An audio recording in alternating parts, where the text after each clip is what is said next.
کا اصل میں مطلب ہوتا ہے لوگ، ٹھیک ہے۔ اب اس سورہ کا آغاز ہم کرتے ہیں۔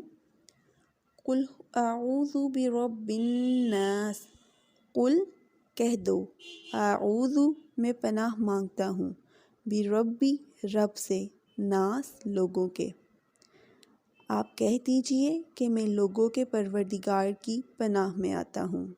سب سے پہلے تو ہمیں پتہ ہونا چاہیے کہ رب ہوتا کون ہے۔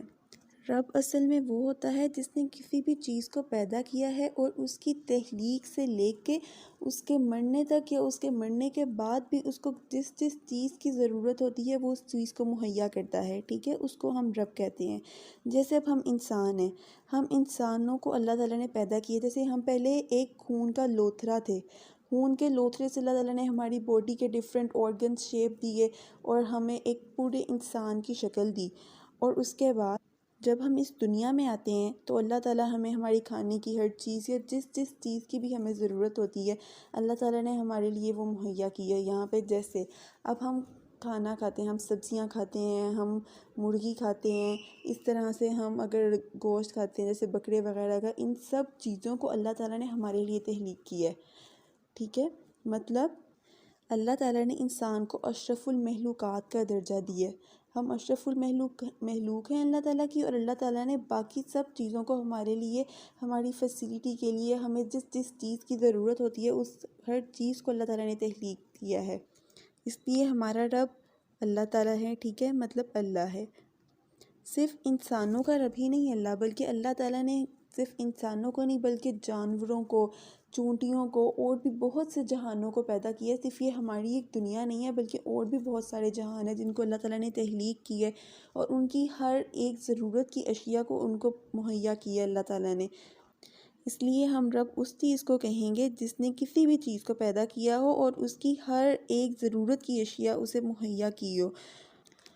دیکھیں اب پہلی آیت کیا ہے؟ قل اعوذ برب الناس، آپ کہہ دیجئے کہ میں لوگوں کی پروردگار کی پناہ میں آتا ہوں۔ جیسے کہ ایک بار نا آپ صلی اللہ علیہ وسلم نا نماز پڑھ رہے تھے تو ان کو بچھو نے کاٹ لیا تھا، تو جب آپ صلی اللہ علیہ وسلم نماز سے فارغ ہوئے نا تو آپ صلی اللہ علیہ وسلم نے پانی اور نمک منگوایا اور اس کو نا اپنے زخم پہ لگانا شروع کیا، اور آپ صلی اللہ علیہ وسلم جب اس کو زخم پہ اپنے لگا رہے ہیں نا تو ساتھ آپ صلی اللہ علیہ وسلم اس وقت پڑھ رہے تھے سورہ کافرون، سورہ اخلاص اور سورہ ناس۔ تو اس سے آپ اندازہ لگا لیں کہ اس سورت کی اہمیت کتنی ہے، کہ ہمیں اگر جیسے کہا جاتا ہے کہ ہمیں اگر نظر لگ گئی ہے تو ہم کہتے ہیں چلو اس بندے پہ چاروں کل پڑھ کے پھونک دو، کہ ہمیں دوسروں کی نظر سے محفوظ رکھتی ہے یہ۔ اسی طرح جیسے کہتے ہیں کہ حسد ایک بہت بری بیماری ہے، ٹھیک ہے، اور یہ بیماری ہماری نیکیوں کو کھا جاتی ہے۔ اب کسی کو بھی لیٹس سپوز کسی کے پاس بہت اچھی چیز ہے اور کوئی دوسرا بندہ دیکھتا ہے تو وہ اسے حسد کرنا شروع کر دیتا ہے، اور کبھی کبھی دوسرے بندے کو پھر نظر اس کی لگ جاتی ہے تو ہم کہتے ہیں چلو اس کو چاروں کل پڑھ کے پھونک دو۔ تو اسی طرح اس سورت کی فضیلت ہمیں پتہ چلتی ہے کہ یہ ہمیں دوسروں کی جو نظر وغیرہ لگ جاتی ہے اس سے بچاتی ہے، شیطان کے شر سے محفوظ رکھتی ہے ہمیں یہ سورت، ٹھیک ہے۔ یہاں پہ ہمیں پناہ مانگتا ہوں، ٹھیک ہے، پناہ ہم کس سے مانگیں گے؟ دوسروں کے شر سے مانگیں گے، شیطان کے شر سے مانگیں گے، ہر ایک بری چیز سے پناہ مانگتے ہیں، ٹھیک ہے۔ تو یہاں پہ کہا جا رہا ہے آپ کہہ دیجئے کہ میں لوگوں کے پروردگار کی پناہ میں آتا ہوں، ٹھیک ہے۔ اب دوسری آیت دیکھیں، مالک الناس، مالک ہے ناس لوگوں کا، لوگوں کے مالک کی، ٹھیک ہے۔ اب اس کا دیکھیں آپ اس کی تفصیل، اب دیکھیں مالک ہوتا کون ہے، ٹھیک ہے۔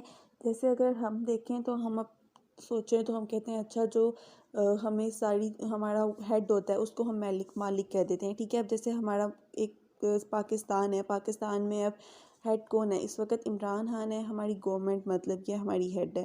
تو اب دیکھیں یہ پوری کائنات اگر ہم دیکھیں تو اس پوری کائنات کا ہیڈ کون ہے؟ اللہ تعالیٰ، ٹھیک ہے، کیونکہ پوری کائنات پر اسی کی بادشاہی ہے اور اسی کا ہم ہر حکم مانتے ہیں، اور وہی ذات ہے جو کہ عبادت کے بھی لائق ہے، تو پھر اللہ تعالیٰ ہی ہمارا مالک ہوا نا۔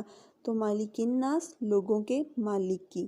اب تیسری آیت دیکھیں، الہ الناس، الہ معبود ہے لوگوں کا، ٹھیک ہے۔ اب اس کا اگر ہم ایگزیکٹ ترجمہ کریں نا جس کی ہمیں سمجھ آ جائے. ویسے تو اس کا ترجمہ بنتا ہے کہ لوگوں کے معبود کی، ٹھیک ہے، لیکن ہم آگے اپنی طرف سے نا بریکٹ میں اس کے آگے لگا لیں گے پناہ میں، لوگوں کے معبود کی پناہ میں.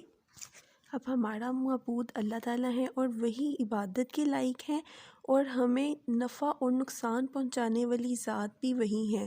کوئی انسان ہمیں جتنا مرضی نفع پہنچانے کی کوشش کر لے، لیکن اللہ تعالیٰ نے اگر ہمیں نقصان پہنچانا ہے کہ اللہ تعالیٰ کی طرف سے اگر ہمیں اس چیز میں سے نفع نہیں پہنچنا، تو مطلب اس بندے کی کوششیں نہیں آئیں گی کوئی بھی. اور اگر کوئی انسان ہمیں جتنا مرضی نقصان پہنچانے کی کوشش کر لے، لیکن اللہ تعالیٰ اگر ہمیں فائدہ پہنچانا چاہتا ہے تو ہمیں اس چیز میں ہمیشہ فائدہ ہوگا. یہ سورہ ناس کی پہلی 3 آیات کی تفصیل اور ترجمہ تھا. اور